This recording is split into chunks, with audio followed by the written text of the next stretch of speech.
Puji Tuhan, selamat pagi, selamat bertemu di dalam kasih dan anugerah Tuhan. Kepada seluruh jemaat GPDI Sudirman dan jemaat GPDI Bojong Indah dan kita semua yang menyaksikan ibadah pada pagi hari ini. Kita bersyukur kepada Tuhan. Semua karena kasih dan anugerah Tuhan, bukan karena kekuatan dan kegagahan kita. Kita boleh ada sampai pagi hari ini. Biarlah ucapan syukur yang keluar untuk melayani Tuhan, untuk menyenangkan hati Tuhan. Pada pagi hari ini, mari saya mengajak kita semua yang ada di bait Tuhan dan yang ada di rumah, sama-sama persiapkan hati dan pikiran kita untuk menyenangkan hati Tuhan. Kita sama-sama bangkit berdiri. Kita mau menyembah kepada Tuhan yang sudah memberikan kehidupan pada kita semua.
Berdaun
Benar ya Bapa, Engkaulah Tuhan kami. Engkau Yesus Kristus Juru Selamat kami, kekuatan hidup kami Bapa. Terima kasih Tuhan buat setiap anugerah yang Tuhan sudah berikan bagi kami. Sampai pagi hari ini kami boleh kembali datang untuk berbakti kepadamu. Tuhan Yesus, mari Engkau tolong kami untuk dapat memuji Engkau dengan sungguh, memuliakan dengan sungguh Tuhan. Karena itulah ucapan syukur kami, itulah yang dapat kami lakukan untuk belas kasih-Mu saat ini Bapa. Mari Engkau urapi setiap hamba-Mu yang melayani Engkau. Kau urapi setiap jiwa-jiwa jemaat-jemaat juga yang ada di rumah Tuhan, supaya Bapa kami sungguh merasakan kehadiran-Mu dimanapun kami ada Bapa, untuk memuji memuliakan Engkau Tuhan Yesus. Pimpinlah ibadah kami, Roh Kudus Engkau bekerja di antara kami, menguatkan, memampukan, memulihkan kami Tuhan.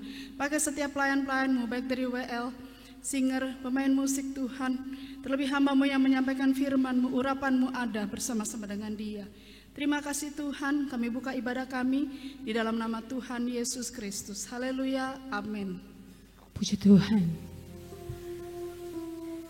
Mari dengan segenap hati kita mau katakan, penuhi kami dengan hadir-Mu Tuhan.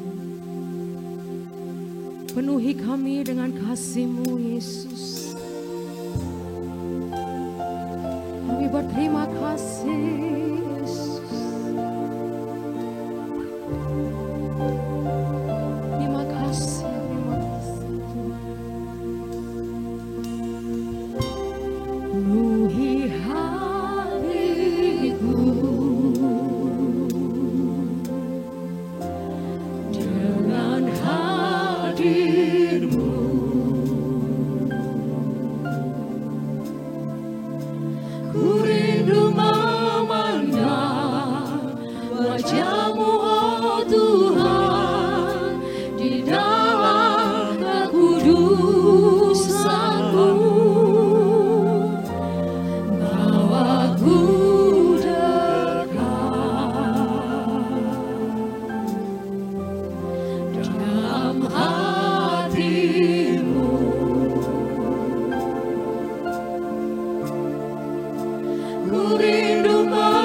Tuhan di dalam kekudusan-Mu.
bersyukur menyembahmu, penuhi dengan kasih-Mu. Diam di hadirat-Mu. Mari angkat suaramu, sembah Tuhan. Penuhi kami Tuhan, kami rindukan sungguh. Menaungi kami Tuhan, Kau kasih-Mu Yesus. Bersyukur, berterima kasih Tuhan. Oh haleluya.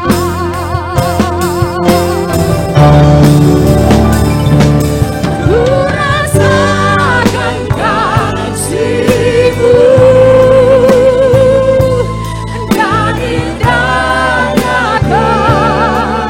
kekudusan-Mu, penuhi dengan kasih-Mu. Diam di hadirat-Mu, kami angkat tangan kami Tuhan.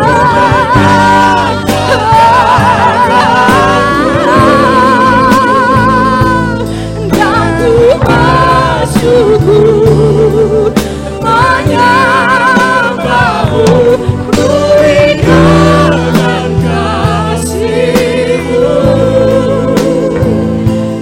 Diam di hadirat, katakan penuhi dengan kasih-Mu, penuhi dengan kasih-Mu.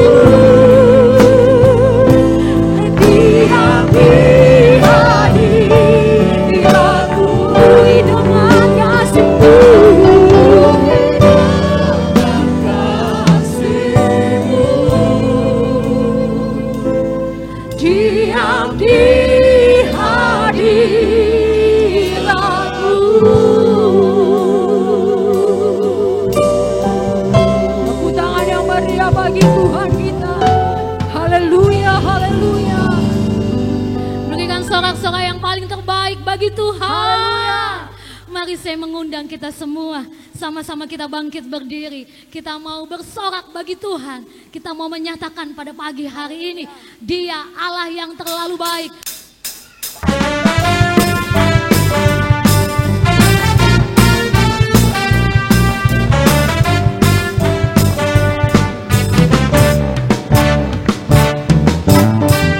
Dalam berkesudahan, kasih setia-Mu Tuhan, selalu baru rahmat-Mu bagiku.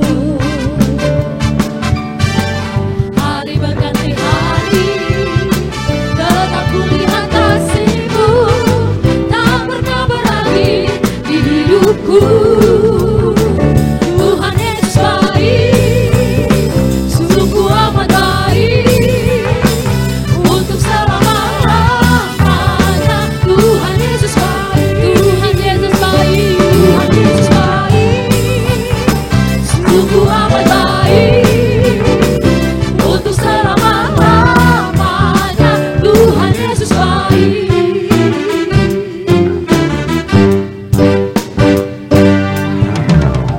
Tiada berkesudahan, kasih setia-Mu Tuhan, selalu baru rahmat-Mu bagiku. Hari berganti hari, tetap kulihat kasih-Mu, tetap kulihat kasih-Mu, tak pernah berakhir. Mari angkat tanganmu dan katakan,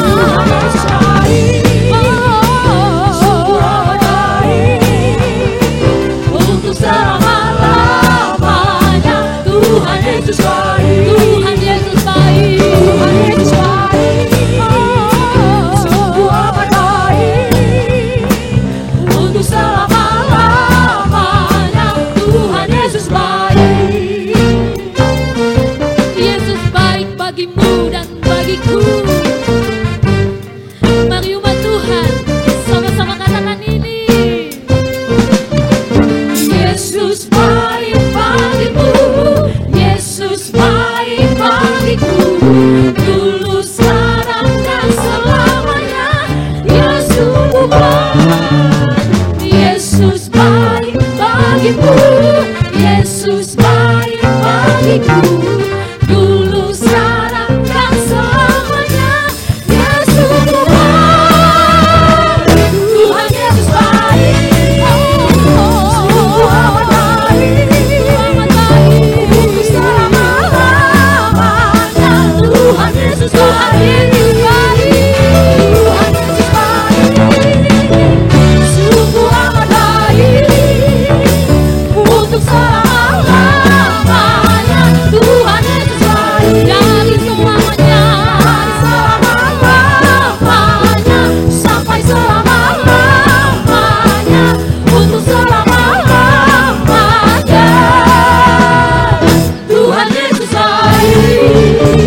yang baik.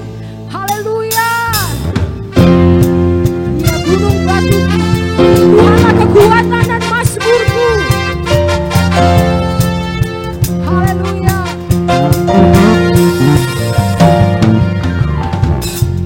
Ku mau selalu bersyukur, sebab cintamu padaku takkan pernah berubah. Hatiku percaya, walau bumi bergoncang, gunung-gunung beranjak, namun kasih setiamu tak pergi dariku.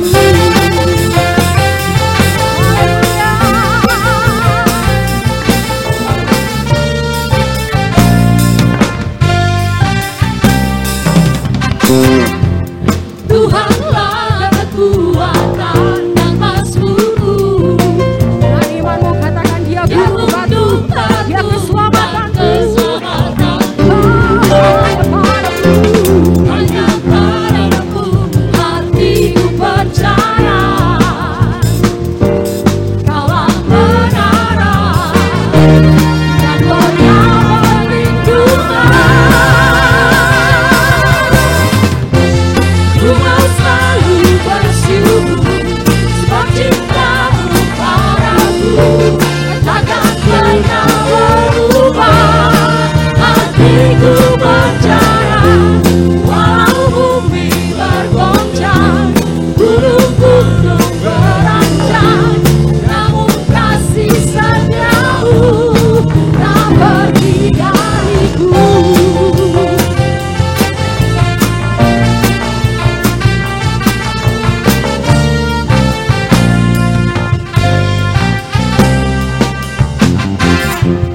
Tuhanlah kekuatan dan mazmurku. Dia gunung batu dan keselamatanku. Hanya padamu hatiku percaya, Kaulah menara dan Kota perlindungan. Ku mau selalu bersyukur, sebab cintamu padaku takkan pernah berubah. Hatiku percaya, walau bumi bergoncang, gunung-gunung beranjak, namun kasih setiamu tak pergi dariku. Ku mau selalu bersyukur, sebab cintamu padaku takkan pernah berubah. Hatiku percaya, Walau bumi bergoncang, gunung-gunung beranjak, kasih setia Tuhan tidak pernah pergi. Lebih sungguh katakan,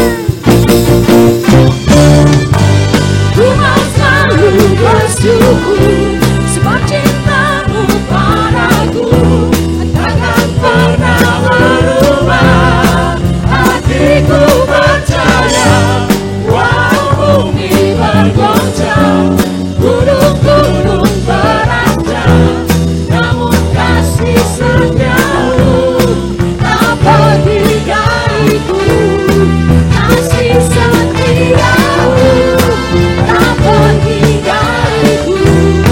Kasih setiamu tak pergi dariku.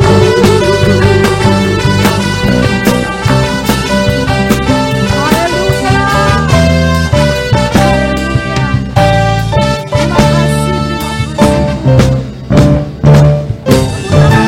Dia bagi Tuhan kita, dia Yesus kekuatan, dia gunung batuku. Haleluya, haleluya. Sebab itu kami bersyukur Tuhan. Terima kasih. Aku mau selalu bersyukur, sebab cintamu padaku takkan pernah berubah. Hatiku percaya, walau bumi bergoncang, gunung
bersyukur. Amin. Sebab cintamu padaku takkan pernah berubah. Hatiku percaya, walau bumi bergoncang, gunung-gunung beranjak, namun kasih setiamu Lebih sungguh. Lebih sungguh katakan. ku mau selalu bersyukur. Sebab cintamu padaku takkan pernah berubah. Hatiku percaya, walau bumi bergoncang, gunung-gunung beranjak, namun kasih setiamu tak pergi dariku. Kasih setiamu tak pergi dariku. Kasih setiamu tak pergi dariku. Terima kasih Tuhan. Haleluya, haleluya.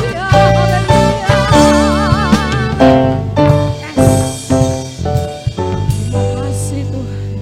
Haleluya, Terima haleluya. kasih. Kasih setiamu tidak beranjak dari kehidupan kami. Terima kasih Tuhan. Terima kasih sampai pada pagi dan siang hari ini. Kami ada bukan karena kekuatan dan kegagahan kami, tapi biarlah kami dapat menikmati kasih dan rencana Tuhan di dalam kehidupan kami. Walaupun mungkin saat ini Tuhan, kami belum melihat jawaban yang Engkau berikan. Kami belum melihat Tuhan, tapi kami tetap percaya rancangan-Mu, rencana-Mu yang terbaik untuk kehidupan kami. Kami tetap mau bersyukur kepada-Mu Tuhan. Amin Yesus.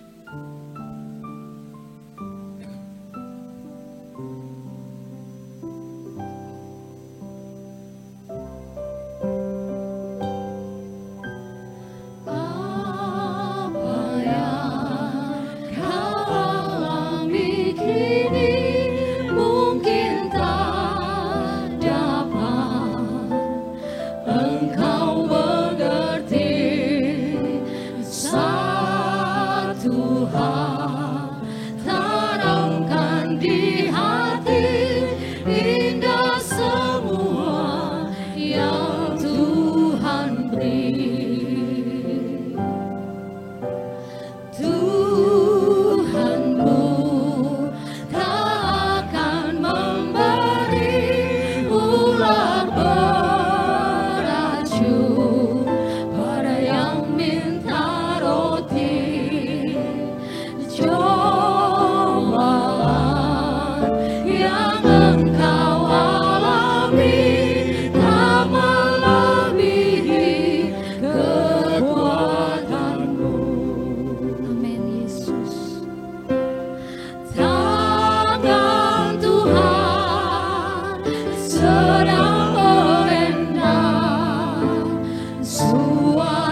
segala puji syukur bagi nama-Mu ya Tuhan. Kami berterima kasih karena kebesaran-Mu, kasih-Mu yang luar biasa di dalam hidup kami ya Bapa.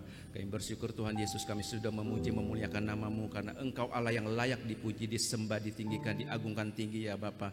Engkau Allah yang layak Tuhan Yesus menerima setiap pujian penyembahan kami ya Bapa. Untuk itu Tuhan Yesus, biarlah Tuhan setiap pujian penyembahan kami Tuhan boleh menyenangkan Engkau saja ya Bapa. Tiba saatnya kami mau mendengarkan kebenaran firman-Mu ya Tuhan. Kami perlu akan firman-Mu ya Tuhan Yesus. Kami percaya Tuhan dengan firman-Mu Engkau akan memberikan kekuatan di dalam hidup kami Tuhan, menghadapi hidup akhir-akhir ini ya Tuhan. Kami percaya Tuhan firman-Mu Tuhan sumber kekuatan kami.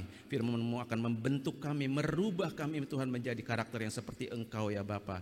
Terima kasih Bapa yang baik, berbicaralah Tuhan melalui hamba-Mu Tuhan. Engkau sudah persiapkan, pakai mulut bibir lidah hamba-Mu dengan kuasa Roh Kudus-Mu saja ya Bapa. Dan kami Tuhan berdoa ada satu oknum yang tidak senang ketika kami mendengar firman-Mu. Untuk itu Tuhan kami bersatu hati. Di dalam nama Yesus kami perintahkan keluar, kami usir segala kuasa kegelapan, roh jahat, roh setan yang coba mengganggu.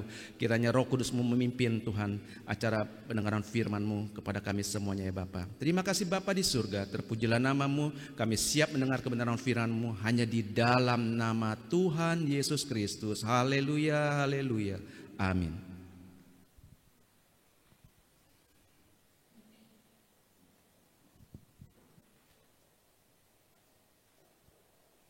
Selamat pagi, selamat kita bertemu kembali di dalam rumah Tuhan.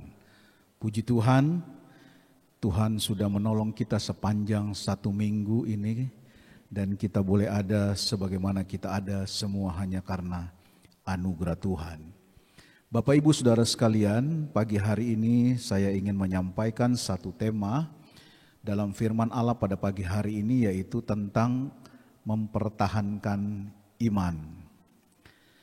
Mari kita buka Alkitab kita yang terdapat di dalam kitab Yudas pasal 1 ayat 3 sampai 4. Kita membaca firman Tuhan yang terdapat di dalam kitab Yudas pasal 1 ayat 3 sampai yang keempat. Berbunyi demikian. Saudara-saudaraku yang kekasih, sementara aku bersungguh-sungguh berusaha menulis kepada kamu tentang keselamatan kita bersama, aku merasa terdorong untuk menulis ini kepada kamu dan menasehati kamu supaya kamu tetap berjuang mempertahankan iman yang telah disampaikan kepada orang-orang kudus. Sebab ternyata ada orang tertentu yang telah masuk menyelusup di tengah-tengah kamu, yaitu orang-orang yang telah lama ditentukan untuk dihukum. Mereka adalah orang-orang yang fasik, yang menyalahgunakan kasih karunia Allah kita untuk melampiaskan hawa nafsu mereka, dan yang menyangkal satu-satunya penguasa dan Tuhan kita, Yesus Kristus. Bapak Ibu Saudara sekalian, tema kita mempertahankan iman. Kita saat ini sedang ada dalam satu perjalanan menuju kepada tujuan kita bersama, yaitu orang-orang percaya, agar kita dapat masuk dalam kerajaan sorga. Menyambut kedatangan Tuhan kita Yesus Kristus sebagai mempelai pria, di mana kita menjadi orang-orang salehnya Tuhan, menjadi gereja yang sempurna, menjadi mempelai wanitanya Kristus. Itulah tujuan perjalanan kehidupan kekristenan kita. Dan saat ini kita sedang dalam perjalanan sampai menuju ke sana. Berarti kita sekarang sedang berjalan mempertahankan iman kita. Untuk sampai pada akhirnya kita bisa mempertahankan iman kita. Kita bisa setia sampai di akhir dan kita bisa menjadi mempelai wanitanya Kristus. Nah, Bapak Ibu Saudara, di dalam perjalanan kehidupan kekristenan kita, di dalam kita mempertahankan iman kita selama kita ada di dalam dunia ini, ada banyak tantangan, ada banyak hambatan, ada banyak halangan di dalam perjalanan kehidupan kekristenan kita. Itu sebabnya firman Allah hari ini memberikan nasihat agar kita tetap mempertahankan iman kita kepada Tuhan Yesus Kristus. Karena Alkitab berkata bahwa ada nasihat dalam firman Allah yang berkata yang terdahulu bisa menjadi yang terkemudian. Artinya orang yang setia pada awalnya bisa saja dia tidak setia pada akhir perjalanan kehidupan kekristenannya. Yudas adalah seorang dari salah satu 12 murid Tuhan. Tetapi dalam perjalanan pengiringannya bersama Tuhan, dia tidak setia sampai di akhir. Dia gagal menyelesaikan apa yang dia sudah percayai dan ikuti selama ini. Itu sebabnya kita perlu berjuang, kata ayat 3 tadi, tetap berjuang mempertahankan iman. Karena di tengah-tengah perjalanan kita mempertahankan iman, kita akan menghadapi banyak sekali orang-orang. Termasuk dalam ayat 4 dikatakan, sebab ternyata ada orang tertentu yang telah masuk menyelusup di tengah-tengah kamu. Jadi dalam kehidupan perjalanan kekristenan kita tidak tahu kita bisa disusupi oleh orang-orang di tengah-tengah pergaulan kita, di tengah-tengah lingkungan kita, di tengah-tengah komunitas kita, di tengah-tengah pekerjaan dan usaha kita. Dan Alkitab berkata mereka adalah orang-orang yang fasik. Dalam ayat 4, yang menyalahgunakan kasih karunia Allah. Artinya orang-orang seperti ini bisa ada di dalam perjalanan kekristenan kita. Nah, kalau kita tidak bisa memimpin diri kita untuk mempertahankan iman, maka kehidupan kita bisa saja terjebak bahkan terpengaruh dengan orang-orang yang ada yang disampaikan oleh firman Allah.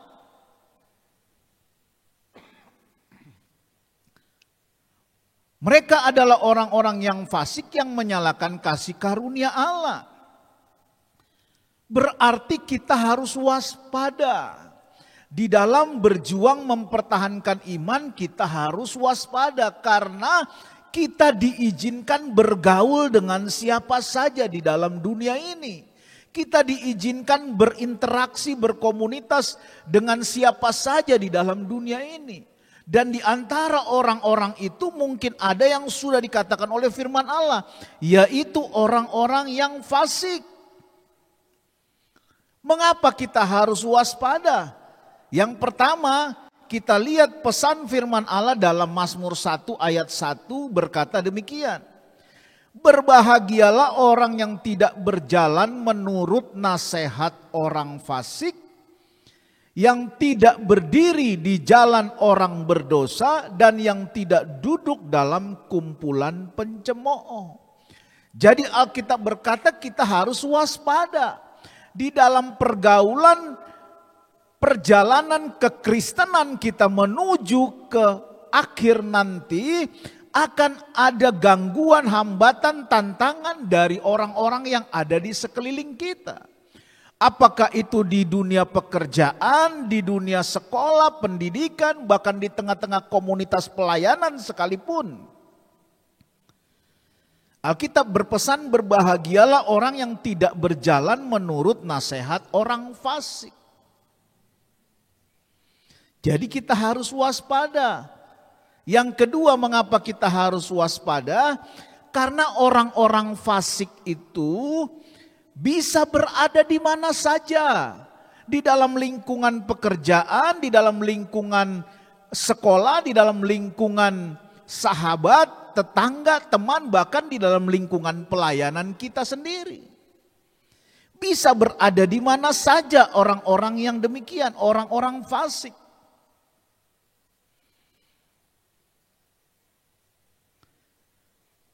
Nah, kalau kita bergaul dengan orang-orang demikian, lama-kelamaan pola pikir kita, pola hidup kita juga terbawa, saudara. Dalam khotbah saya minggu lalu berkata bahwa hati-hati dalam memilih teman. Pergaulan yang buruk merusak kebiasaan yang baik. Nah, sekarang kita coba belajar lewat firman Allah. Mengapa kita harus belajar? Supaya kita tahu. Dengan kita tahu, kita bisa menjaga diri kita di dalam berjalan menuju kehidupan kekristenan yang sedang kita tuju. Kita lihat dalam firman Allah, siapa orang-orang fasik itu? Kita baca dalam Mazmur pasal 50 ayat 16 sampai 22.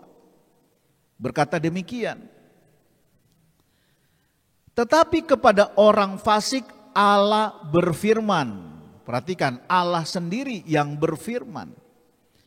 Apakah urusanmu menyelidiki ketetapanku dan menyebut-nyebut perjanjianku dengan mulutmu? Jadi Allah sendiri berfirman dan sedikit marah dengan berkata, ngapain lo baca-baca firman gua gitu kira-kira kalau dalam bahasa Betawi. Apakah urusanmu menyelidiki ketetapanku kata Allah dan menyebut perjanjianku dengan mulutmu. Ayat 17. Padahal engkaulah yang membenci teguran dan mengesampingkan firmanku. Jadi Tuhan berkata orang-orang fasik ini, engkau membenci teguran dan mengesampingkan firmanku. Ayat 18, jika engkau melihat pencuri, maka engkau berkawan dengan dia dan bergaul dengan orang berzina. Ayat 19, mulutmu kau biarkan mengucapkan yang jahat dan pada lidahmu melekat tipu daya. Ayat 20, engkau duduk dan mengata-ngatai saudaramu, memfitnah anak ibumu. Ayat 21, itulah yang engkau lakukan, tetapi aku berdiam diri. Engkau menyangka bahwa aku ini sederajat dengan engkau. Aku akan menghukum engkau dan membawa perkara ini ke hadapanmu. Ayat 22, perhatikanlah ini, hai kamu yang melupakan Allah, supaya jangan aku menerkam dan tidak ada yang melepaskan. Nah, ini Alkitab menyampaikan tentang orang fasik. Nah, dengan Alkitab menyampaikan tentang orang fasik, maka kita bisa membuat satu kriteria atau ciri-ciri orang fasik. Berdasarkan Mazmur pasal 50 ayat 16 sampai 22 tadi, saudara. Kita lihat. Dari firman Allah itu maka kita dapat membuat kriteria atau ciri-ciri orang fasik. Yang pertama, mencari tahu firman dan menyebut-nyebut. Ayat 16 tadi. Tuhan berkata, apa urusanmu menyelidiki ketetapanku? Apa urusanmu menyelidiki firmanku? Jadi orang fasik juga mencari tahu firman dan menyebut-nyebut. Tetapi tujuan orang fasik mencari tahu firman bukan untuk melakukan firman Tuhan, bukan. Mereka mencari tahu firman bukan untuk melakukan firman Tuhan. Justru mereka mencari tahu firman untuk digunakan dengan tujuan mereka. Yang kedua, ciri-ciri orang fasik itu membenci teguran, kata ayat 17. membenci teguran atau tidak suka ditegur oleh firman Allah, dan mengesampingkan firman Allah. Ini ciri yang kedua dalam Mazmur pasal 50 ayat 17. Jadi ciri yang kedua membenci teguran, tidak suka ditegur oleh firman Allah. Tadi Tuhan sudah bilang, apa urusanmu menyelidiki firman Allah? Orang fasik menyelidiki firman Allah cuma cari tahu. Tapi ternyata mereka tidak suka ditegur oleh firman Allah.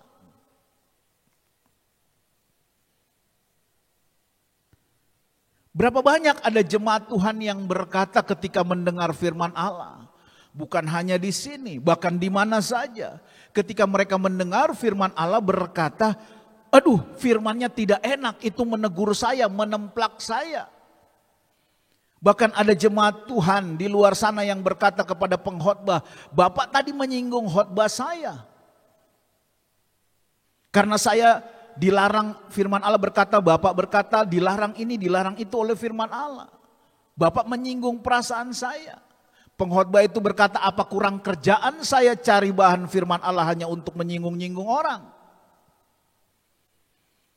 Tapi saya mau katakan ketika firman Allah disampaikan dan kalau roh Allah, roh kudus bekerja, roh kudus tidak pernah berjalan tanpa tujuan.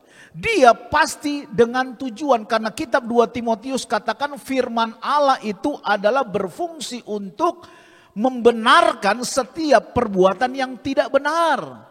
Untuk mengoreksi, untuk menegur, untuk menyatakan kesalahan orang. Itulah tugas firman Allah. Jadi kalau ada orang tidak mau dibenahi kehidupannya yang salah, tidak mau ditegur oleh firman Allah, maka dia masuk dalam kelompok orang yang fasik. Orang yang tidak suka ditegur oleh firman Allah dan mengesampingkan firman Allah. Dan orang seperti ini bisa ada di mana saja. Bisa ada di kantor kita, bisa ada di teman kuliah kita, bahkan bisa ada di dalam gereja. Ini Allah sendiri yang berkata, jadi hati-hati. Nah orang-orang seperti ini bisa menghambat perjalanan kehidupan kekristenan kita. Apalagi kalau kita bergaul. Kita lihat yang ketiga kriteria atau ciri-ciri orang fasik. Kompromi dengan dosa dan penuh hawa nafsu. Itu dalam ayat 18 tadi. Jika engkau melihat pencuri maka engkau berkawan. Nah orang fasik melihat pencuri bukan menasehati dan menegur pencuri itu supaya bertobat, tapi berkawan. Jadi terjemahannya dalam ciri-ciri orang fasik adalah kompromi dengan dosa. Dan bergaul dengan orang berzina kata ayat 18, jadi penuh hawa nafsu. Minggu lalu dalam khotbah saya berkata hati-hati dengan pilihan teman dalam hidupmu. Saudara bergaul dengan orang yang licik, lama-lama Anda menjadi licik. Saudara bergaul dengan orang yang pelit, lama-lama Anda menjadi orang yang pelit. Saudara bergaul dengan orang yang suka membicarakan orang lain, lama-lama Anda menjadi orang yang suka membuat gosip. Dari teman mula ketahuan siapa dirimu. Saya pernah bilang, kalau mau lihat orang hebat, lihat pada acara-acara yang dia buat. Lihat undangannya siapa. Dari undangannya kelihatan orang itu hebat atau orang itu bagaimana keadaannya. Tapi dari teman-teman kita juga kelihatan siapa kita. Kalau teman-teman kita adalah orang-orang yang tidak memuliakan Allah, maka 11-12 dengan dirimu. Engkau bergaul dengan orang bebal, lama-lama engkau menjadi bebal. Engkau bergaul dengan orang yang tidak bisa dinasehati, lama-lama saudara tidak bisa menerima teguran bahkan nasihat dari orang lain. Dan ini ciri orang fasik. Orang fasik sebentar kata firman Allah akan dibuang seperti sekam.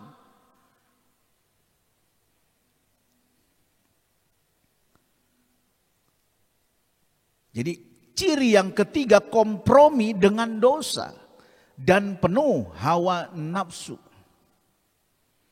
Ciri orang fasik yang keempat, senang bicara yang tidak baik. Di antaranya membuat fitnah, gosip, membuat dusta, membicarakan keberhasilan orang lain tapi bukan membicarakan yang baik, tapi membicarakan karena iri, karena cemburu.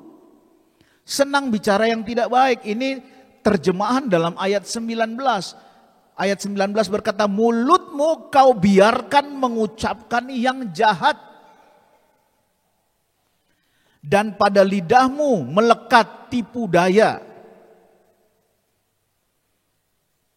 Jadi senang bicara yang tidak baik.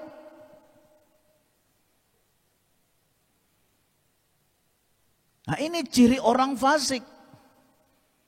Nah, ini bisa mengganggu perjalanan kehidupan kekristenan kita. Kalau saudara ketemu dengan kawan, bergaul dengan kawan yang tukang ngomong, kalau ngomongnya positif puji Tuhan. Tapi kalau ngomongnya tidak baik, lama-lama Anda juga menjadi seperti dia.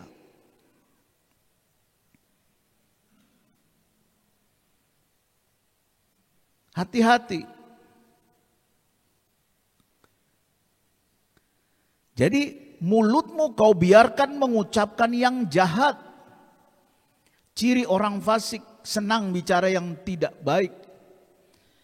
Ciri orang fasik yang kelima, suka menjelek-jelekan keluarga.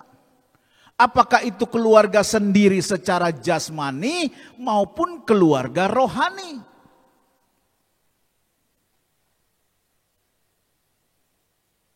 Ayat 5 berkata dalam ayat 20.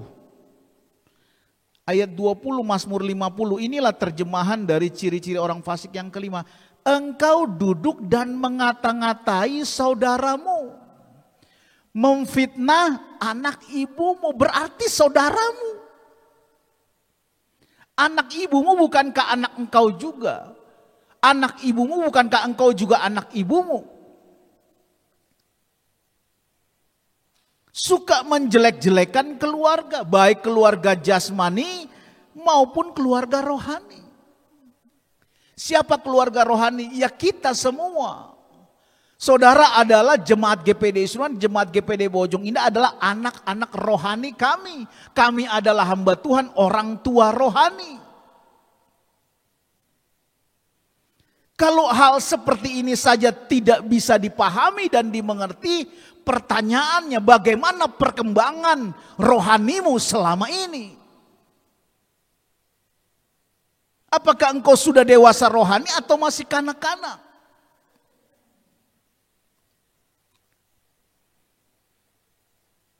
Nah, ini ciri orang fasik.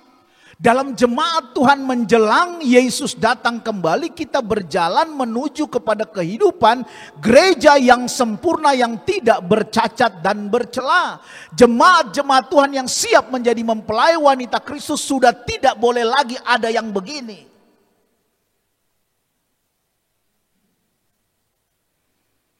Kalau masih ada yang begini, kita belum masuk dan belum siap menjadi gereja mempelai wanitanya Kristus.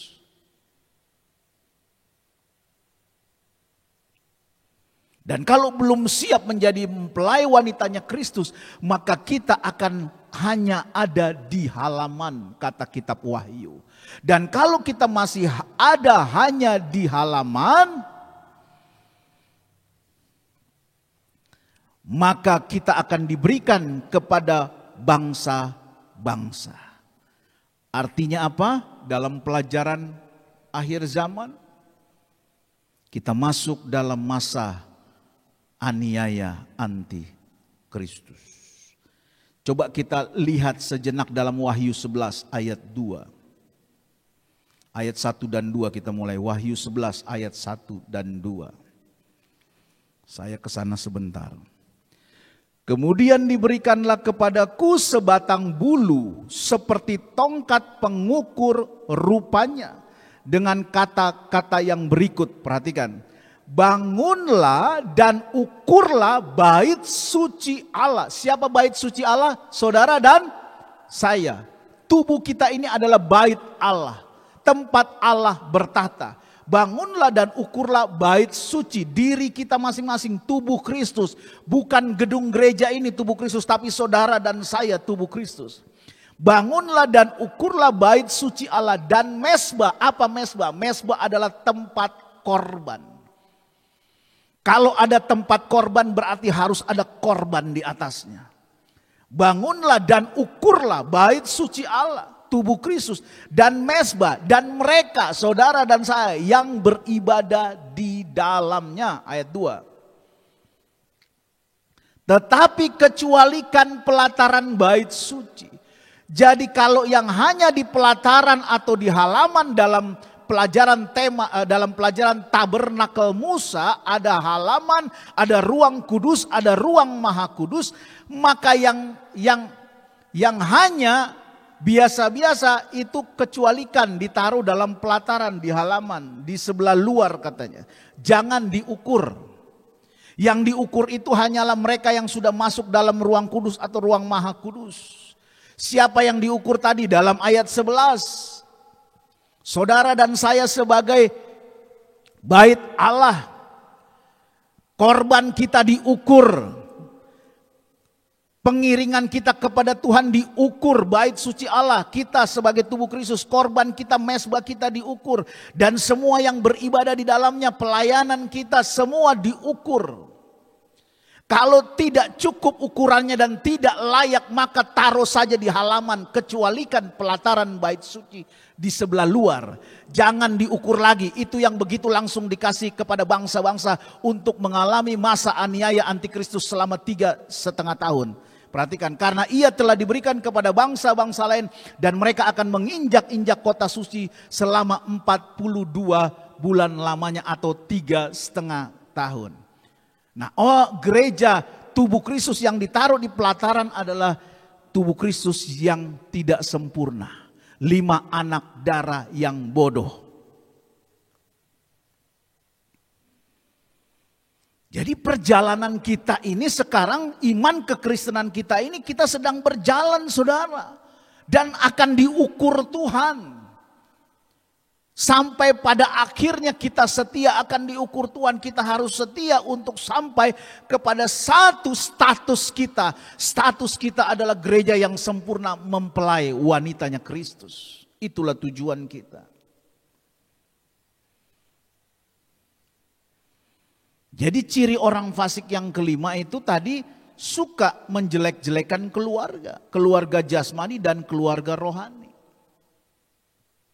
Kalau ada jemaat yang suka menjelek-jelekan orang tua rohani atau tempat gerejanya dia berada, kan itu sesuatu yang luar biasa.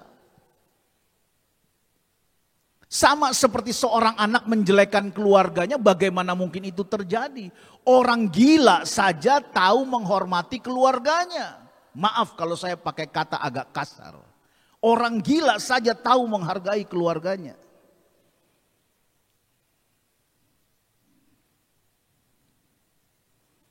Ini ciri orang fasik.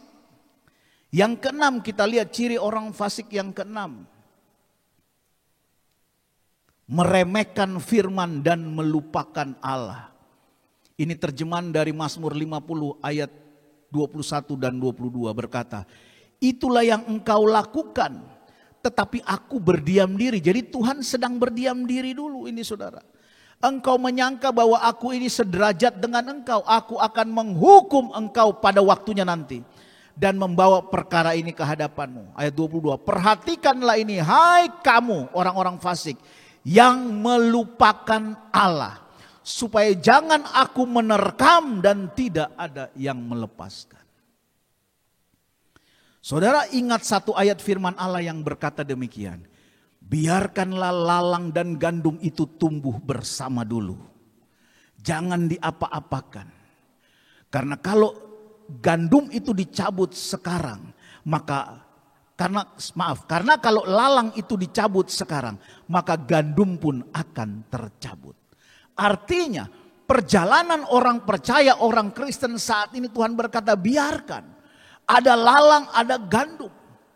Ada orang Kristen, ada orang fasik. Tapi sebentar pada saat pembersihan oleh Tuhan semua akan dibersihkan. lalang akan dibakar, gandum akan dikumpulkan.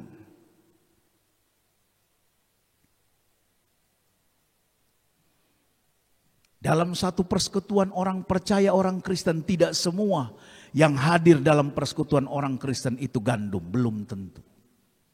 Tapi Tuhan berkata biarkan, jangan diganggu dulu. Karena kalau lalang dicabut, gandum pun akan tercabut. Tapi ada waktunya di mana firman Allah membatasi itu. Sebentar akan ada pemisahan antara lalang dan gandum, kambing dan domba. Orang benar dan orang fasik. Pembelaan dan penyertaan Tuhan ada bagi mereka yang benar.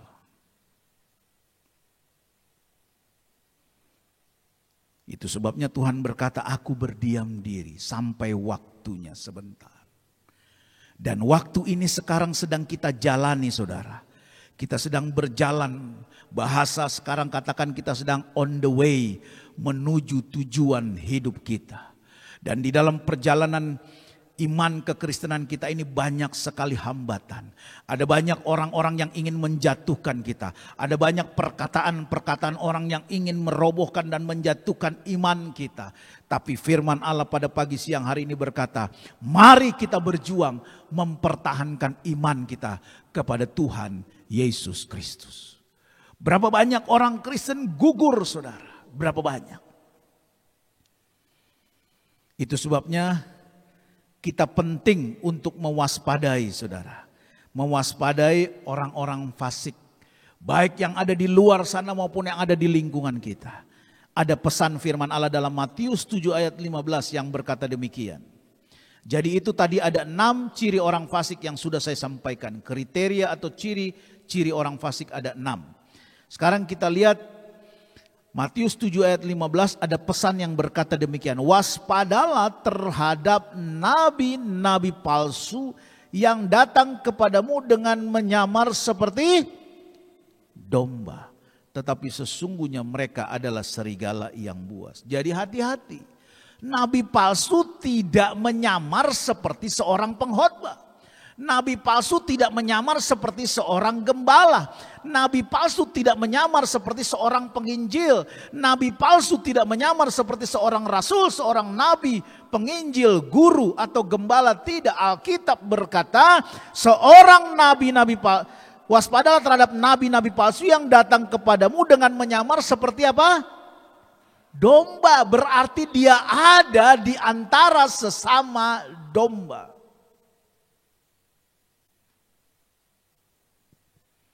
Kalau dia menyamar sebagai gembala, penginjil, sebagai guru, rasul, gampang ketahuan, saudara. Gampang dilacak ketidakbenarannya. Gampang dikontrol.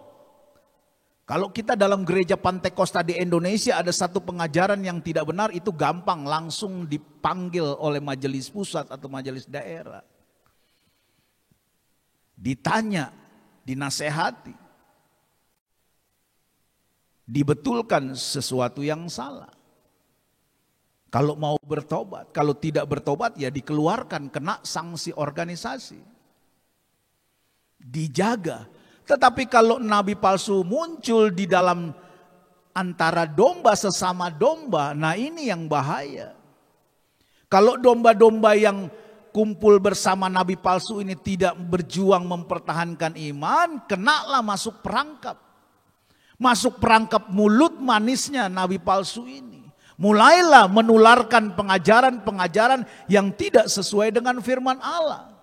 Mulailah melakukan pemberontakan di dalam setiap gereja-gereja Tuhan yang ada.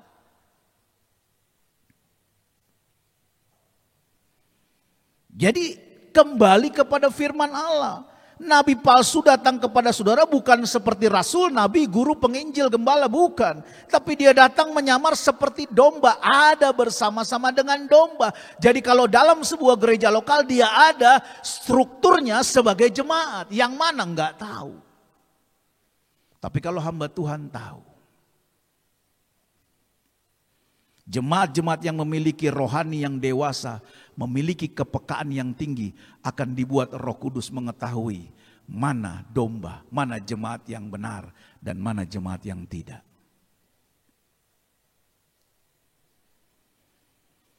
Sekarang kita masuk poin terakhir kita. 4 hal yang harus kita hindari untuk mempertahankan iman. Jadi dalam perjalanan kekristenan kita ini, kita diingatkan siang hari ini untuk terus berjuang mempertahankan iman kita sampai Tuhan Yesus datang kembali.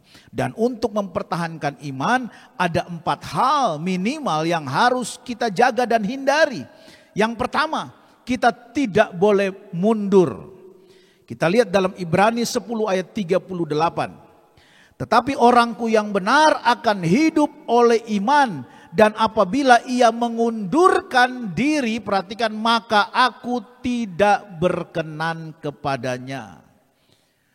Jadi kalau orang mundur, meninggalkan, orang mundur ini bisa 2 definisi, saudara. Yang pertama, dia mundur dari pelayanan, dia mundur dari pengiringannya kepada Tuhan. Yang kedua, dia bisa mundur meninggalkan keyakinannya kepada Tuhan. Misalnya dia menikah dengan orang yang tidak seiman, dia menjadi mualaf. Hanya karena pangkat jabatan, hanya karena menikah dengan orang kaya yang tidak seiman. Ini arti mundur. Dan orang-orang yang dimaksud firman Allah seperti ini, Ibrani katakan Tuhan tidak berkenan. Nah, ini harus kita hindari. Dalam perjalanan kehidupan kekristenan kita, kita pasti diperhadapkan dengan hal-hal begini. Tinggal kita mau maju atau mau mundur. Yang menentukan bukan Tuhan, tapi saudara dan saya. Saudara belajar firman Allah, tinggal kita ikuti firman Allah atau tidak. Jadi yang pertama untuk mempertahankan iman kekristenan kita, kita jangan mundur dari pelayanan. Kita jangan mundur dari beribadah. Kita jangan mundur apalagi meninggalkan keyakinan, iman, kepercayaan kita kepada Tuhan Yesus Kristus. Itu yang pertama yang harus kita jaga dan hindari. Kita lihat 2 Raja-Raja 17 ada tambahan 1 ayat. 2 Raja-Raja 17 ayat 37. 2 Raja-Raja 17 ayat 37 boleh bantu. Tetapi kamu harus berpegang kepada ketetapan-ketetapan, perhatikan. Peraturan-peraturan hukum dan perintah yang telah ditulisnya. Ditulis oleh Tuhan firman Allah. Bagimu dengan melakukannya senantiasa dengan setia. Dan janganlah kamu berbakti kepada Allah-Allah lain. Jadi jangan mundur meninggalkan keyakinan kepercayaan kita kepada Tuhan. Itu yang pertama yang harus dijaga dan dihindari dalam rangka mempertahankan iman. Yang kedua untuk mempertahankan iman, jangan kembali kepada kehidupan lama. Jadi kalau dulu saudara hidup lamamu tidak benar, sudah percaya Yesus, bertobat, lahir baru, dibaptis Islam, dan sekarang berjalan dalam pengiringan kepada Tuhan, terus berjalan, jangan kembali kepada hidup lama. Jangan seperti lagu, aku masih seperti yang dulu. Nah, itu lagu, tapi hidup kita tidak boleh masih seperti yang dulu. Yang dulu tidak benar itu sudah bertobat, tinggalkan hidup lama dan terima Yesus dalam hidup yang baru. Jadi dalam mempertahankan iman jangan kembali pada kehidupan yang lama. Kita lihat 2 Petrus 2 ayat 20. 2 Petrus 2 ayat 20, sebab jika mereka oleh pengenalan mereka akan Tuhan dan Juru Selamat kita Yesus Kristus telah melepaskan diri dari kecemaran-kecemaran dunia, tetapi terlibat lagi di dalamnya, perhatikan, tetapi terlibat lagi di dalamnya, maka akhirnya keadaan mereka lebih buruk daripada yang semula. Saudara, kalau orang sudah percaya Tuhan, terus tinggalkan Tuhan, kembali lagi ke hidup lama, biasanya lebih jahat dari penjahat, lebih rusak dari yang lama, saudara. Alkitab sudah bilang, tetapi terlibat lagi di dalamnya, maka akhirnya keadaan mereka lebih buruk. Jadi jangan pernah menoleh ke belakang seperti istri Lot. Lupakan yang di belakang, sekedar menjadi kenangan. Ambil kenangan-kenangan yang baik. Jangan kembali kepada kehidupan lama untuk mempertahankan iman. Yang ketiga, untuk mempertahankan iman, kita tidak boleh kepahitan atau tidak mengampuni. Karena firman Allah berkata dalam Matius 6 ayat 14 sampai 15, karena jikalau kamu mengampuni kesalahan orang, Bapamu yang di sorga akan mengampuni juga. Tetapi jikalau kamu tidak mengampuni orang, Bapamu juga tidak akan mengampuni. Jadi kalau saudara mau kesalahanmu diampuni oleh Tuhan, belajar mengampuni orang lain. Ini tidak bisa ditawar. Karena kalau saudara kepahitan itu akan menghambat perjalanan kekristenan kita dalam mempertahankan iman.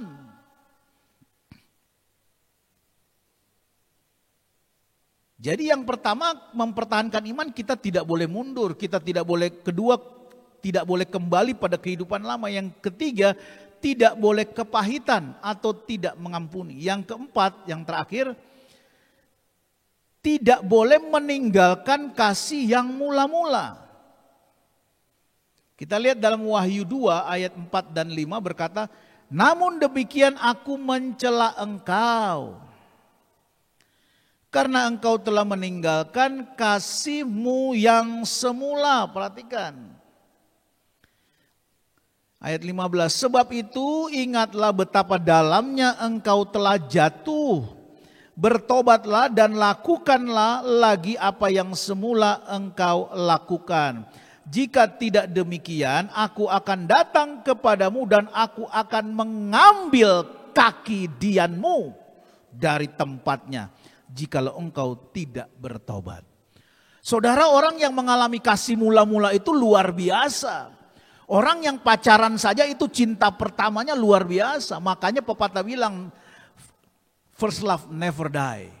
Nah, bagaimana cinta pertama kita kepada Tuhan ketika kita mengenal Tuhan, ketika kita percaya bertobat.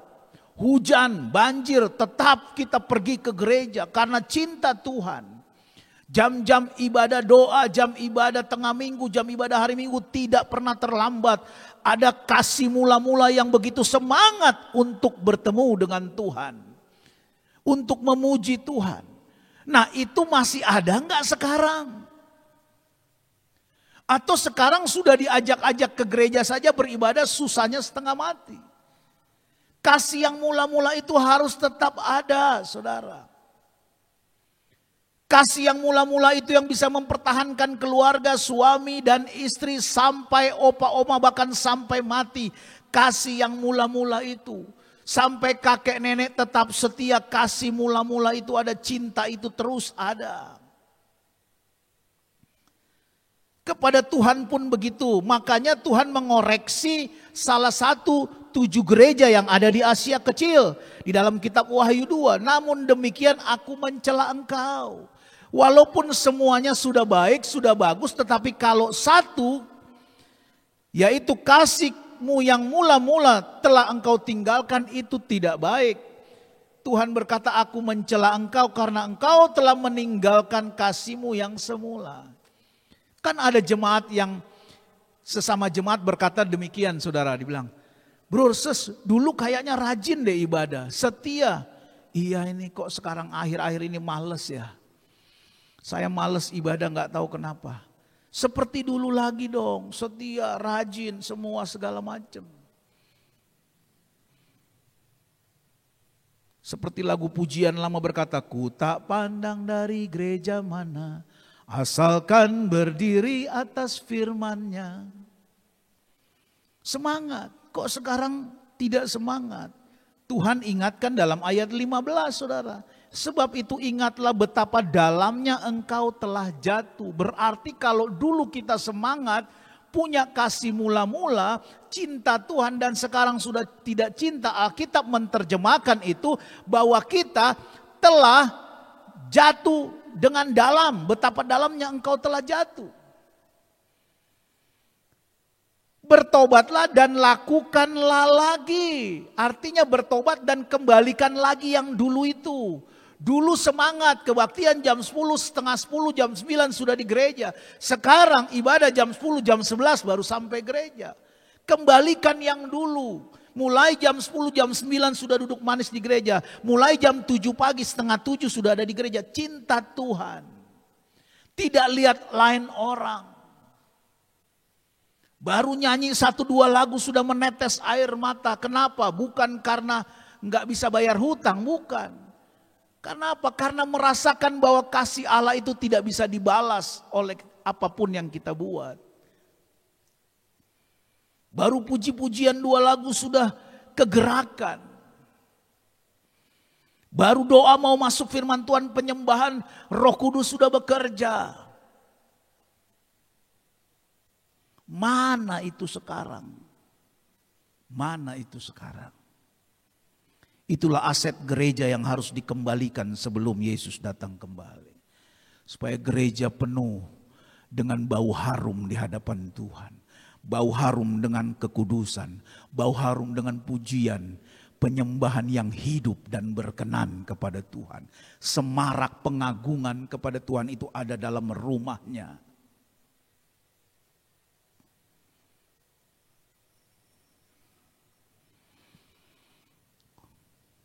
GPDI tahun depan akan mencapai usia 100 tahun.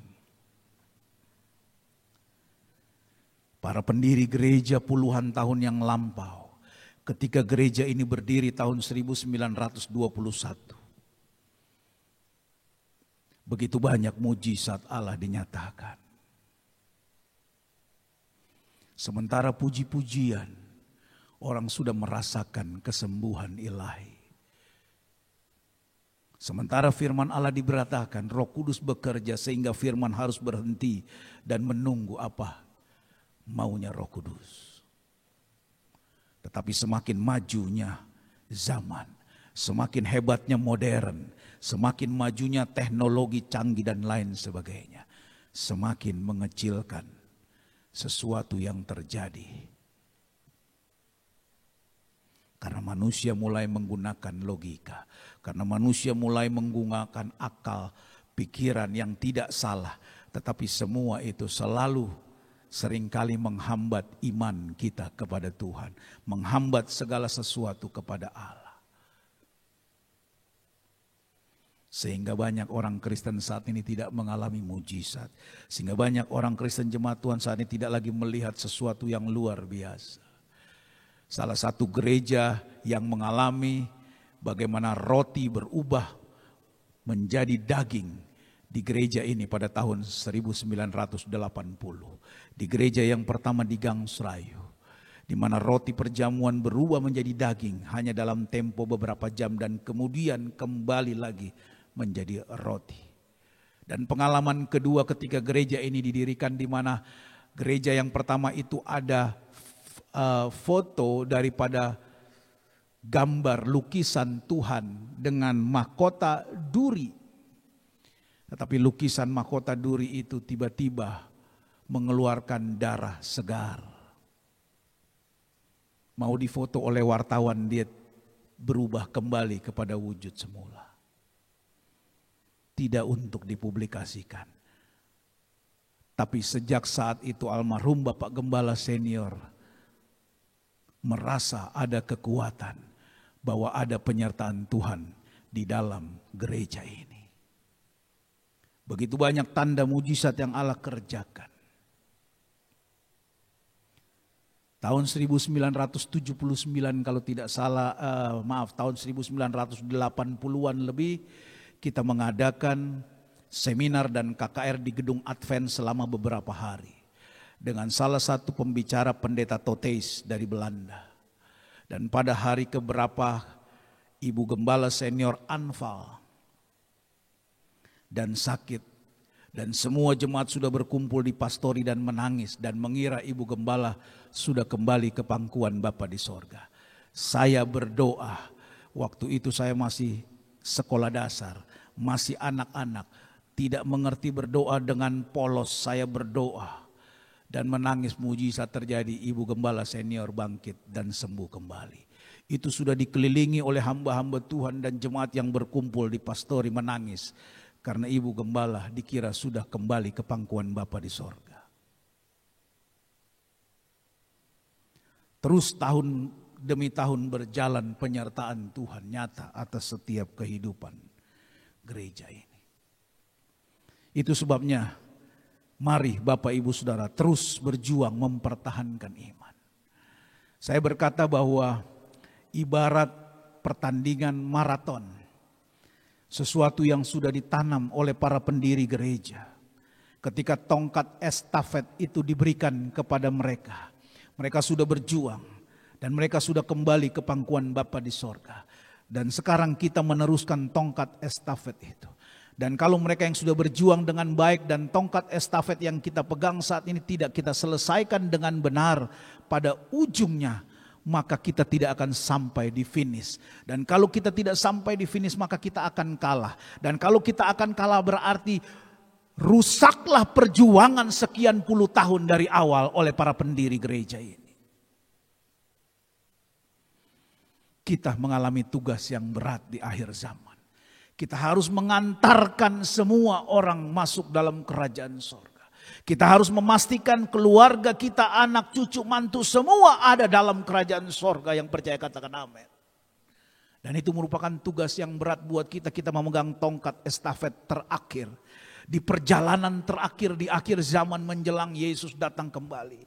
Apapun yang terjadi walaupun nyawa taruhannya kita harus pegang tongkat estafet. Kita harus pertahankan itu sampai titik darah yang penghabisan. Dan tidak akan kita biarkan apapun mengganggu dan menghambat perjalanan iman kekristenan kita kepada Tuhan. Itu yang harus menjadi misi kita. Itu yang harus menjadi tujuan hidup kita. Supaya genap sudah semua. Di mana kita semua masuk dalam kerajaan sorga. Puji Tuhan. Jadi jangan pernah meninggalkan kasih yang mula-mula. Kalau ada yang sudah mulai patah semangat dalam beribadah mengiring Tuhan, kembali kata Alkitab, bertobat dan lakukan lagi apa yang semula engkau lakukan. Karena saat ini saudara, Tuhan masih memberi kesempatan kedua kepada setiap orang percaya. Karena apa? Karena sebentar masing-masing pekerjaan kita akan diuji oleh Tuhan. Dan yang kedua, kedatangan Tuhan sudah semakin dekat. Jadi pertahankanlah iman, layanilah Tuhan dan setialah sampai Tuhan Yesus datang kembali. Katakan amin. Ayat terakhir kita, Ulangan 7 ayat 9. Kita lihat Ulangan 7 ayat 9. Tuhan berkata demikian dalam firman Allah. Ulangan 7 ayat 9. Sebab itu haruslah kau ketahui bahwa Tuhan Allahmu, dialah Allah, Allah yang setia, yang memegang perjanjian dan kasih setianya terhadap orang yang kasih kepadanya dan berpegang pada perintahnya sampai kepada beribu-ribu keturunan. Jadi kalau saudara setia, jangan pernah takut anak cucu cicitmu. Mereka akan dijaga dan diberkati oleh Tuhan karena ada janji Tuhan sampai kepada beribu-ribu keturunan. Ayat terakhir penutup kita, Ayub 10 ayat 12. Ayat yang terakhir sebagai penutup. Ayub 10 ayat 12 berkata, ayat 12. Hidup dan kasih setia kau karuniakan kepadaku, perhatikan, dan pemeliharaanmu menjaga nyawaku. Jadi di tengah situasi yang tidak ada kepastian saat ini, yang menjaga nyawa kita ada janji firman Allah, adalah pemeliharaan Tuhan. Yang percaya katakan amin. Pemeliharaan Tuhanlah yang menjaga nyawa kita. Itu sebabnya hidup dan kasih setia kau karuniakan kepadaku Tuhan, dan pemeliharaanmu menjaga nyawaku. Tuhan Yesus memberkati kita semua. Mari kita bangkit berdiri, kita akan berdoa untuk firman Tuhan. Saya rindu kita nyanyikan satu pujian yang berkata, Lingku Piku.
Mari sama-sama angkat tangan saudara.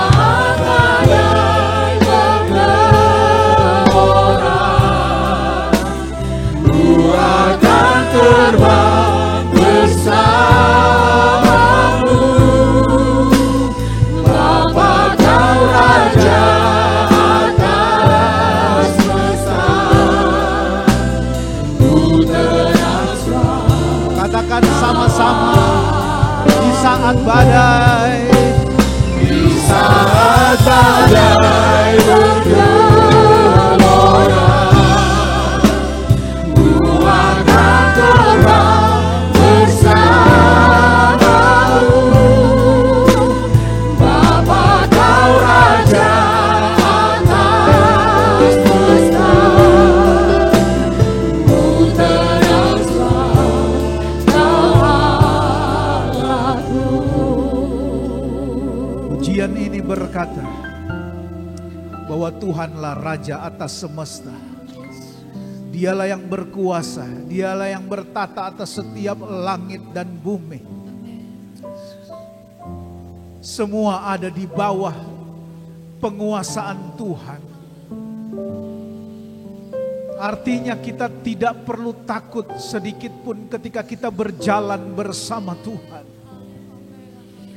Ketika kita berjalan bersama Raja atas semesta ini, kita tidak perlu khawatir.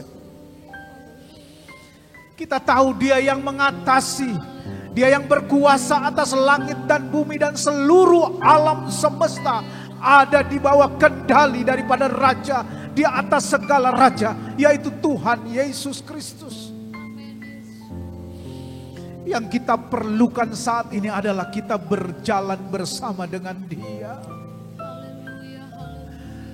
Apakah kita sudah berjalan bersama dengan Dia? Mari saudara, pertahankan imanmu kepada Allah. Walau apapun yang terjadi di depan sana, sekali Yesus tetap Yesus. Haleluya, haleluya, haleluya.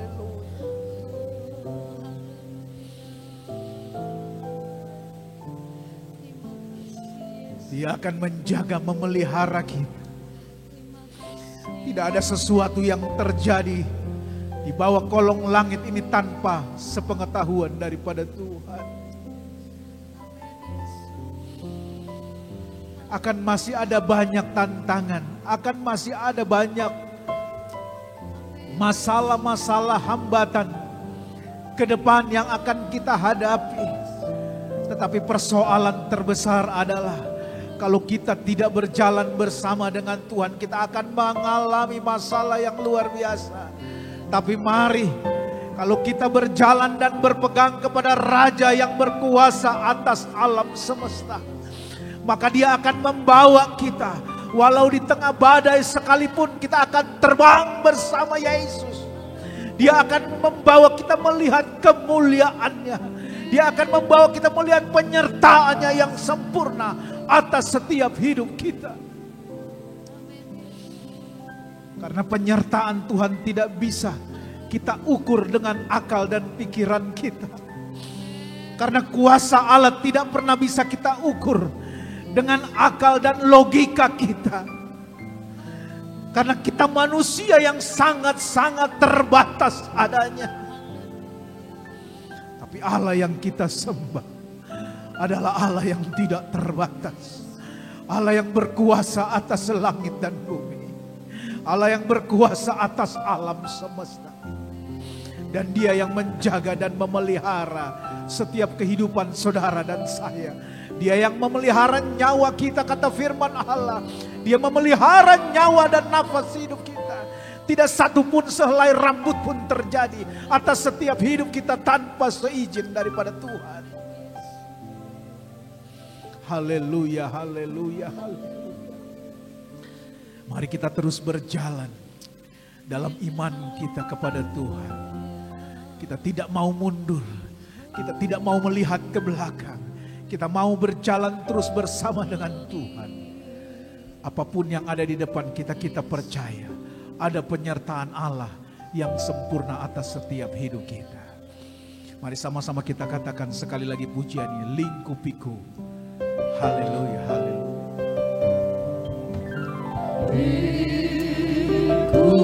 Lingkupiku dengan sayapmu, naungiku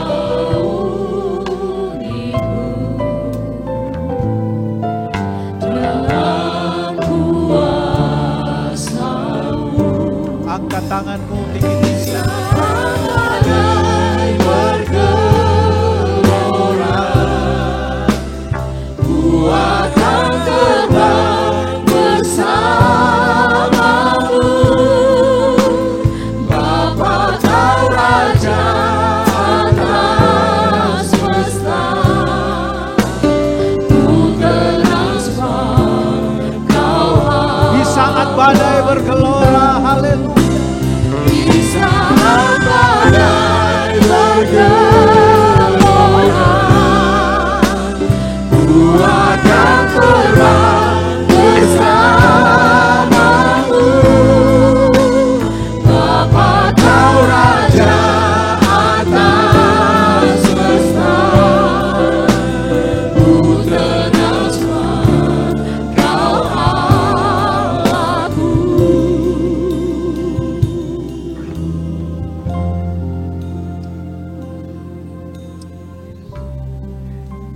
Hera namanya, Hera namanya, Nama Yesus heranlah, oh haleluya. Heran namanya, heran namanya, nama Yesus heranlah, oh haleluya. Heran namanya,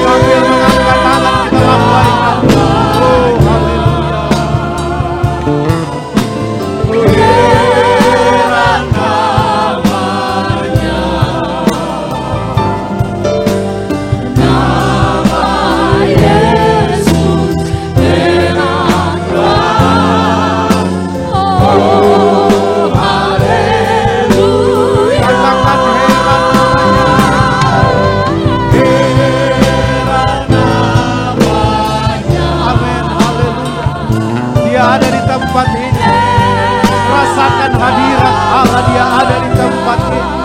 Oh haleluya, haleluya, haleluya.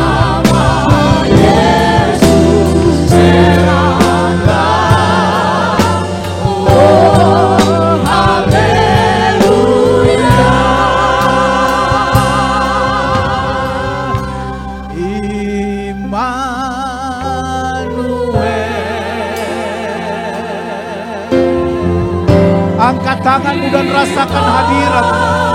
Dia ada di tempat ini pada siang hari ini. Haleluya, haleluya. Oh haleluya, haleluya. Dia lama-lama kurang takara lama. Dia lama. Haleluya, haleluya, haleluya.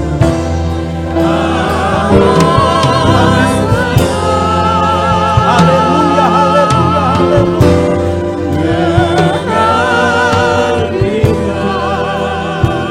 Oh haleluya, haleluya.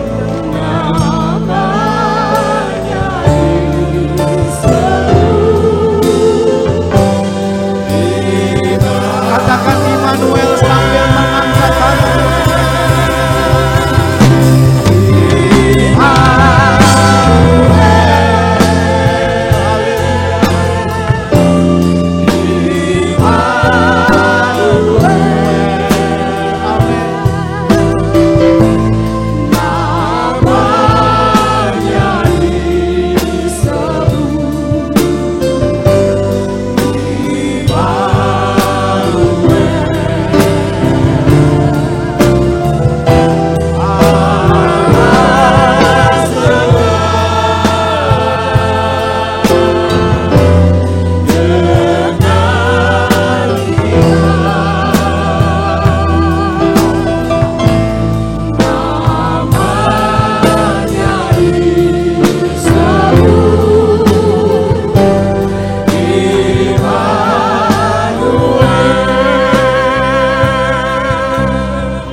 Tertunduk kepadamu Tuhan. Engkau Allah yang maha besar, Allah yang ajaib, Allah yang dahsyat, Allah yang perkasa Tuhan. Terima kasih banyak buat firman-Mu pada pagi siang hari ini Tuhan. Kami boleh diteguhkan kembali lewat kebenaran firman-Mu Tuhan. Karena kami tahu Tuhan, di dalam perjalanan kehidupan kekristenan kami ini Tuhan, tidak sedikit ada banyak tantangan, ada banyak hambatan, ada banyak halangan Tuhan, yang coba menggoyahkan iman kekristenan kami kepada Tuhan. Tapi kami tetap dan terus akan berpegang kepada kebenaran firman-Mu. Tuhan, sekali kami melangkah, Engkau tetap menjadi segala sesuatu dalam hidup kami. Tuhan Yesus Kristus adalah Allah yang ajaib, Allah yang kami sembah.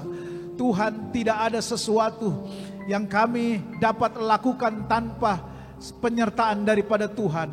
Itu sebabnya Tuhan, kami bersyukur, kami berterima kasih Tuhan. Buat pagi siang hari ini Tuhan, biarlah kiranya Allah Roh Kudus senantiasa menguatkan, memampukan kami Tuhan, untuk terus berjalan semakin hari semakin kuat di dalam Engkau Tuhan. Semakin hari semakin kuat menuju Sion tempat Allah ada. Tuhan sertai kami Tuhan. Tuhan sertai hamba-hambamu, umat-umatmu, sidang jemaatmu seluruhnya ke dalam tangan-Mu Tuhan. Engkau menyertai perjalanan kami Tuhan. Perjalanan iman kekristenan kami Tuhan. Hingga kami boleh terus ada dan setia sampai akhir perjalanan kami Tuhan. Kami setia sampai akhir perjalanan kami Tuhan. Di mana kami boleh siap Tuhan untuk menyongsong kedatangan Tuhan kembali. Menjadi gereja yang sempurna, gereja yang kudus. Menjadi mempelai wanitanya Kristus Tuhan. Berkati kami semua Tuhan. Tanamkan setiap firman yang sudah kami dengar. Terus bertumbuh, berakar dan berbuah di dalam setiap kehidupan kami. Berkati hamba-hambamu, para pelayan jemaat Tuhan yang hadir. Baik yang ada di dalam ruangan ini maupun seluruh jemaat Tuhan yang ada di rumah masing-masing yang menyaksikan siaran ibadah pada pagi siang hari. Tuhan memberkati. Firman-Mu Tuhan tinggal di dalam tanah hati kami. Semakin hari kami semakin kuat di dalam Engkau Tuhan. Berkati Tuhan sekali lagi umat-umat tebusan-Mu. Sidang jemaat Tuhan baik di GPD Sudirman, GPD Bojong ini yang Tuhan percayakan bagi hamba-Mu. Kami serahkan mereka ke dalam tangan-Mu. Mulai dari anak-anak sekolah minggu sampai yang tertua opa dan oma. Tuhan tutup, jaga dan pelihara mereka Tuhan. Menolong, membela, memberkati, memproteksi mereka dari segala bentuk yang terjadi saat ini. Dengan kuat kuasa darah Yesus, dengan kuat kuasa darah anak domba yang tidak bercacat dan bercela. Dan Tuhan pun memberkati seluruh kehidupan, pekerjaan, mata pencaharian, usaha, warung, toko dagang umat-umat-Mu, sidang jemaat-Mu diberkati oleh Tuhan. Karena Tuhan tidak pernah kekurangan cara untuk memberkati miliknya. Terima kasih banyak Bapa di dalam sorga, terima kasih. Dan Tuhan juga Engkau memberkati seluruh kehidupan kami, para pelayan hamba-hamba-Mu yang sudah hadir pada pagi siang hari ini di tempat ini Tuhan. Bahkan seluruh tim yang sudah melayani kami sehingga terselenggaranya ibadah online ini. Tuhan memberkati, membalas dengan berlipat kali ganda, menyertai di dalam setiap kehidupan rumah tangga, usaha, mata pencarian dimanapun mereka berada Tuhan. Terima kasih banyak Bapa di dalam sorga. Dalam kesempatan ini hamba juga berdoa, menyerahkan pemerintah bangsa dan negara kami ke dalam tangan-Mu Tuhan. Tuhan memberikan hikmat, Tuhan memberikan kebijaksanaan kepada Bapak Presiden secara khusus untuk memimpin jalannya Tuhan penanganan setiap persoalan masalah negara, khususnya di dalam menangani wabah COVID-19 ini. Kami percaya Indonesia, kota Jakarta akan dilawat oleh Tuhan dan kami melihat kemuliaan Tuhan. Jakarta akan menjadi pusat pujian penyembahan kepada Allah. Akan ada banyak tuaian terjadi, banyak jiwa boleh dimenangkan bagi hormat kemuliaan nama Tuhan. Terima kasih banyak Bapa di dalam sorga. Tak lupa hamba berdoa Tuhan buat rencana ibadah kembali di alam gereja ini Tuhan pada tanggal 2 Agustus nanti. Biarlah kiranya Roh Kudus yang memimpin, menuntun kami, membawa kami Tuhan dalam kehendak Allah. Dan Engkau yang akan Tuhan menolong semua persiapan yang dilakukan. Dan kami percaya Tuhan menjaga, memelihara, membungkus kami semua Tuhan. Para panitia, pelayan dan seluruh jemaat Tuhan, di mana kami boleh mempersiapkan diri kami, di mana nama Tuhan dipuji, dibesarkan dan ditinggikan sampai selama-lamanya. Terima kasih banyak Bapa di dalam sorga, terima kasih. Hamba-Mu yang penuh dengan keterbatasan dan kekurangan ini Tuhan sudah berhenti bicara. Biarlah kira Roh Kudus Engkau sendiri yang akan Tuhan memeteraikan setiap kebenaran firman-Mu di dalam setiap hati-hati sidang jemaat Tuhan. Dan mereka terus tertanam, bertumbuh, berakar dan berbuah di dalam Tuhan. Semakin hari semakin kuat di dalam Engkau Tuhan. Terima kasih banyak Bapa dalam sorga. Kami sudah berdoa dan mengucap syukur di dalam berkat nama Tuhan Yesus Kristus Tuhan dan Juru Selamat, bahkan kekasih jiwa kami. Haleluya, haleluya, amin. Puji Tuhan, saat ini kita akan memberikan persembahan kita yang terbaik kepada Tuhan. Dan terlebih dahulu kita akan berdoa.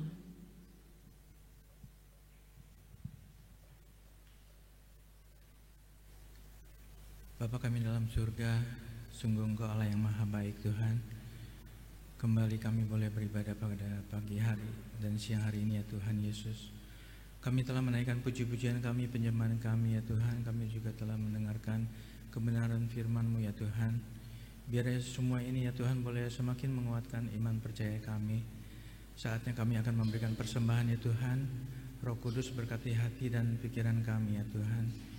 Biar kiranya kami boleh dengan penuh sukacita memberikan yang terbaik bagi pekerjaan Tuhan di tempat ini. Terima kasih Tuhan Yesus.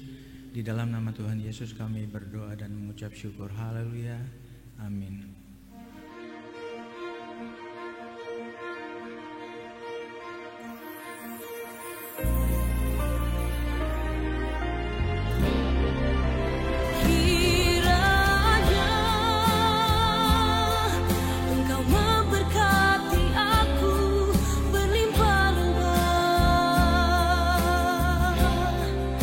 Dan memperluas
Puji Tuhan, kita akan mengakhiri ibadah kita pada siang hari ini. Seluruh sidang jemaat Tuhan, GPDI Sudirman dan Bojong Indah yang ada di rumah dan umat Tuhan yang ada di tempat ini, saya jemput kita bangkit berdiri. Bagi-Mu Tuhan, segala pujian, hormat dan kemuliaan.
Siang hari ini Tuhan Yesus, kami boleh melakukan ibadah kami Tuhan.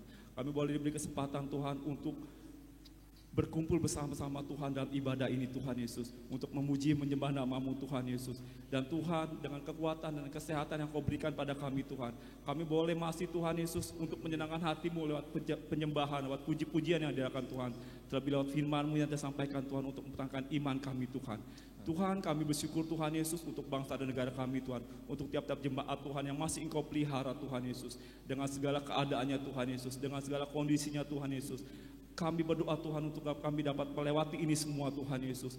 Terlebih Tuhan bangsa negara kami Tuhan, untuk sama-sama Tuhan bersatu hati Tuhan Yesus, mentaati setiap peraturan-peraturan yang ada Tuhan, hingga virus corona ini Tuhan Yesus dapat kami lewati Tuhan, sehingga korban Tuhan Yesus tidak banyak bertambah Tuhan Yesus, tetapi yang disembuhkan semakin banyak dipulihkan Tuhan. Kami juga berdoa Tuhan Yesus untuk ibadah perdana kami nanti Tuhan di awal Agustus Tuhan Yesus. Tuhan, biarlah Tuhan meskipun kami berkumpul kembali Tuhan Yesus, tapi ajarkan kami Tuhan untuk tetap mentaati protokol yang diadakan Tuhan, untuk menjaga jarak kami Tuhan Yesus, agar dalam ibadah itu juga Tuhan kami mentaati peraturan pemerintah, dan kami juga mentaati aturan-aturan yang Engkau buat bagi kehidupan kami Tuhan Yesus. Engkau berkati Bapak Presiden kami Tuhan Yesus, Pak Jokowi Tuhan Yesus, para menteri yang ada Tuhan Yesus, para gugus tugas nasional Tuhan, penanganan COVID ini Tuhan Yesus, agar kami cepat bangkit kembali Tuhan, agar perekonomian kami Tuhan tetap bangkit kembali Tuhan. Kami tahu Tuhan begitu banyaknya Tuhan, baik pengusaha, baik karyawan Tuhan yang berdampak Tuhan, bahkan sampai pemberhentian Tuhan Yesus. Tuhan tolong Tuhan kuatkan dan hiburkan kami semua Tuhan. Dan Tuhan beri kekuatan kami Tuhan Yesus sekali lagi Tuhan, untuk melewati masalah-masalah ini Tuhan Yesus. Agar kami Tuhan Yesus dapat bersama-sama Tuhan boleh membangun bangsa kami kembali Tuhan, boleh beribadah kembali Tuhan. Berkati juga Bapak Gembala yang akan menyampaikan firman-Mu Tuhan Yesus. Oma Gembala Tuhan yang selalu setia hadir Tuhan Yesus. Kiranya kesehatan-Mu tetap menyertainya Bapak. Terpuji nama Bapak yang baik, kami bersyukur Tuhan. Dan biarlah Tuhan doa ini menjadi ucapan syukur bagi kami ke dalam tangan-Mu yang kudus. Dan kami akan akhiri ibadah ini dalam nama anak-Mu Tuhan Yesus Kristus. Haleluya, amin. Sidang jemaat yang terkasih, pulanglah dan terimalah berkat kemurahan rahmat anugerah dari Allah Bapa di dalam sorga, kecintaan dan kasih sayang dalam anaknya Yesus Kristus, serta persekutuan pimpinan Allah Roh Kudus tinggal menyertai kita mulai hari ini, besok, bahkan sampai Maranatha, Yesus datang kembali.